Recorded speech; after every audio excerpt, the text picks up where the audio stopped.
بزرگوں کی قبروں اور سینے سے فیض لینے کے قائل ہیں، مگر خواص کے طریقے پہ، میاں والے طریقے سے۔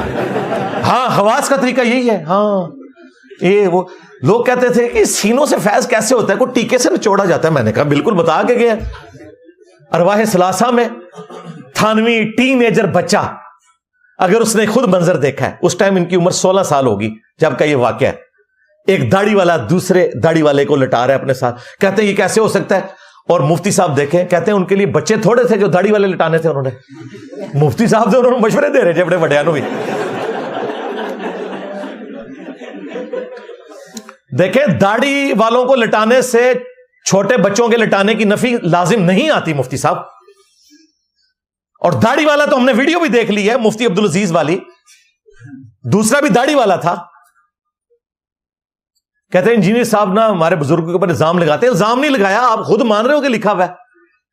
جلسے میں ایک مولوی دوسرے مولوی کو چرپائی پہ لٹا رہا ہے، اور اس میں الفاظ یہ عاشق صادق کی طرح کروٹ اس کی طرف کی، اس کے سینے پہ ہاتھ پھیرا، حتیٰ کہ قاسم نوتوی نے کہا میاں لوگ کیا کہیں گے، یعنی اندر لے جا۔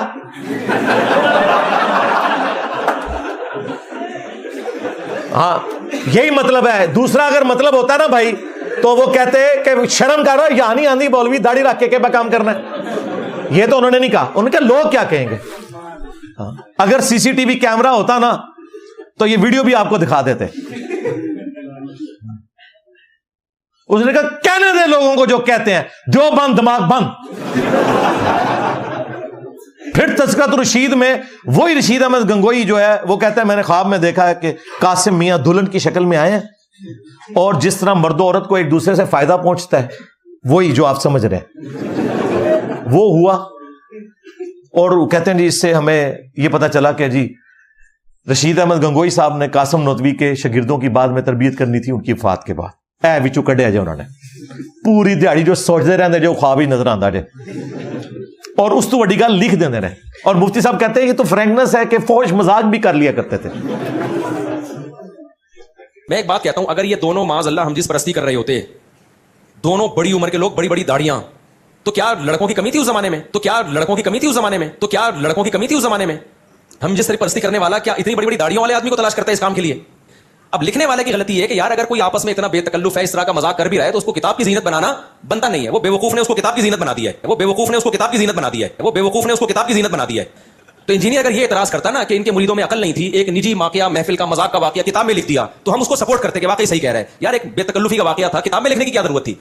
انجینئر کا کچھ سڑا ہوا دماغ ہے، اس کے ہمیشہ اس سے گوبر ہی نکلتا ہے، منہ سے بھی گوبر، بعض لوگوں کے گوبر کا ایک خاص راستہ اللہ نے بنایا ہے وہیں سے نکلے گا، لیکن کچھ لوگ ایسے ہیں کہ ان کے لیے وہ راستہ چھوٹا پڑ گیا تو منہ سے بھی گوبر نکلتا ہے۔ لیکن انجینئر کے چونکہ دونوں راستوں سے گوں ہی ہمیشہ نکلتا ہے، لیکن انجینئر کے چونکہ دونوں راستوں سے گوں ہی ہمیشہ نکلتا ہے، تو منہ کی بواسیر کہتے ہیں نا، تو منہ کی بواسیر کہتے ہیں نا، تو منہ کی بواسیر کہتے ہیں نا، تو اس نے فوراً اس پہ کہہ کے لونڈے بازی کر رہے تھے معاذ اللہ۔ یہ خالصتاً ایک مذاق کا واقعہ ہے جو ان کے کسی شاگرد نے لکھا کہ دونوں لیٹے ہوئے ہیں، مذاق کر رہے ہیں ایک دوسرے کے، جیسے ہوتا ہے نا بے تکلفی کا مذاق لوگ کر رہے ہوتے ہیں، فحش مذاق بھی کرتے ہیں ایک دوسرے کے ساتھ بے تکلفی میں، وہ ایک محض مذاق کا واقعہ ہے۔ لکھنے والے کا مقصد یہ تھا کہ اتنے فری تھے کہ اس قسم کے فحش مذاق بھی آپس میں کر لیا کرتے تھے، لوگ کر رہے ہوتے ہیں، ایک دوست بھی ایک دوسرے سے مذاق کر رہے ہوتے ہیں، آج تو بڑا کہتے ہیں نا، بڑا آج تو بڑا چمکتا ہوا لگ رہا ہے، کاش تو لڑکی ہوتا میں تجھ سے شادی کرتا، یہ کہہ رہے ہوتے ہیں نا لوگ، کہتے ہیں نا بڑا آج تو بڑا چمکتا ہوا لگ رہا ہے، کاش تو لڑکی ہوتا میں تجھ سے شادی کرتا، یہ کہہ رہے ہوتے ہیں نا لوگ۔ یہ دوست احباب آپس میں مذاق کرتے ہیں۔